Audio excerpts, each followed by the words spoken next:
Have you ever been asked about your childhood and suddenly you go quiet? Not because you're hiding anything, but because you genuinely can't remember. Not just a few missing moments, an entire period, almost blank. You remember the name of your school, a few familiar faces, but the feelings are gone. Most people think it's just bad memory or that you weren't paying attention. But here's the thing. Psychology doesn't see it that way, especially for people who grew up in a very different time. So what really happened inside your mind? And why can't you remember yourself? Imagine a completely normal conversation. Your friends start talking about their childhood, playing outside, birthday parties, clear, vivid family memories. They describe it in such detail, it feels like watching a movie. And you? You try to remember, but only fragments appear. A blurry image, a feeling you can't quite name. Then, nothing. You start to wonder, why can't I remember anything? Most people will give you a simple answer.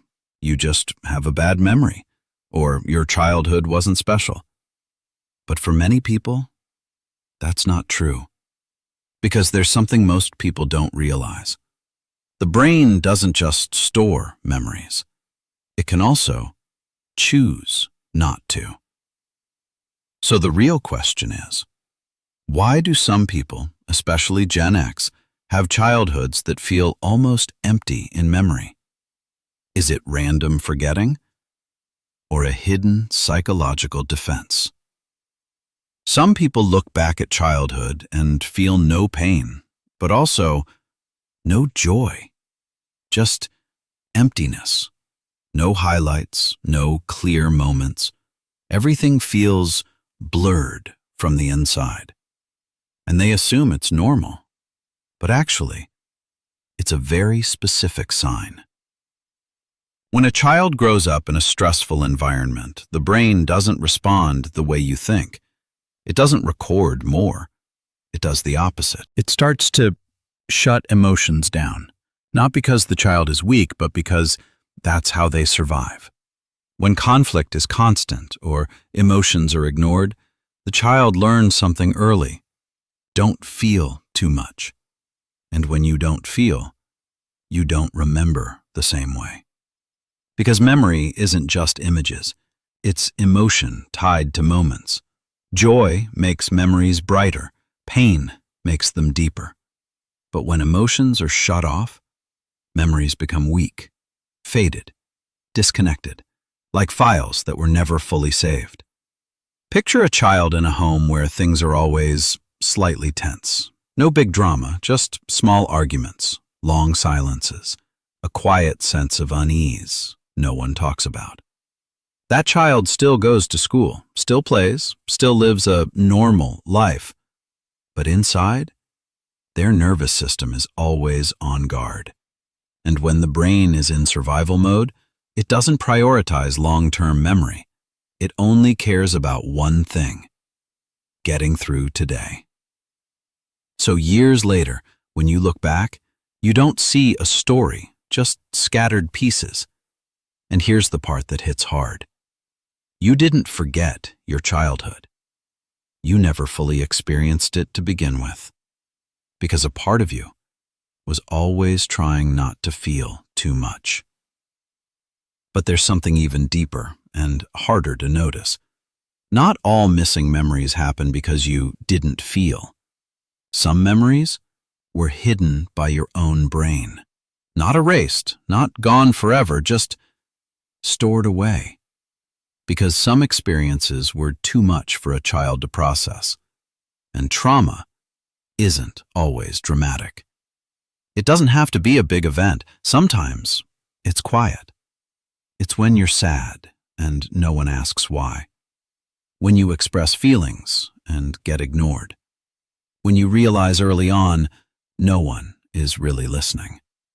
Or when you have to be okay earlier than other kids.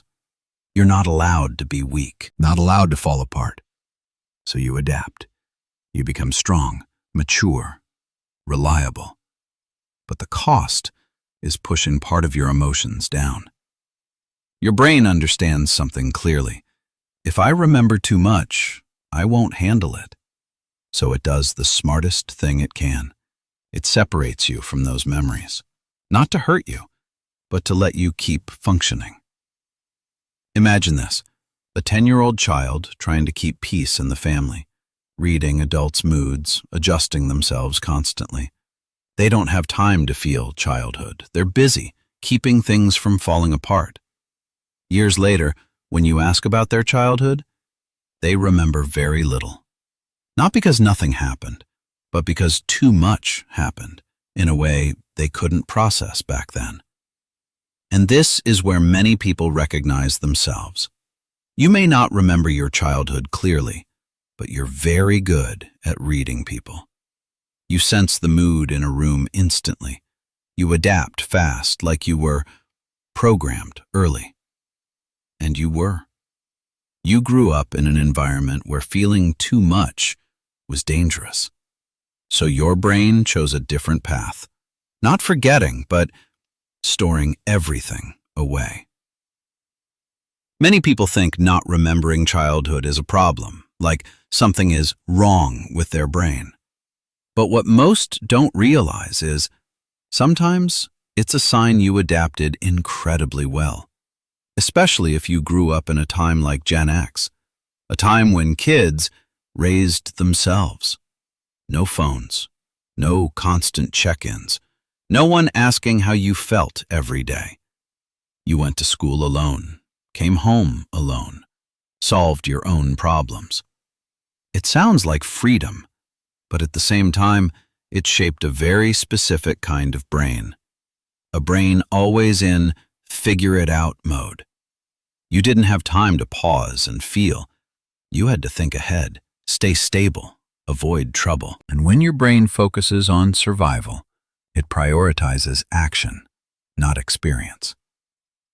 Here's the most important part. Memories aren't created from what you do. They're created from what you feel while doing it. So if you grew up always handling things alone, you did a lot.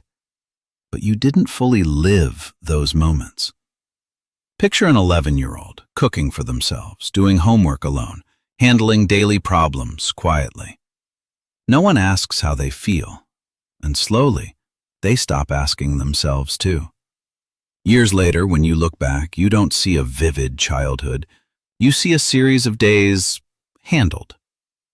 And here's a small revelation most people never expect. You don't lack memories. You were trained to ignore your own experience.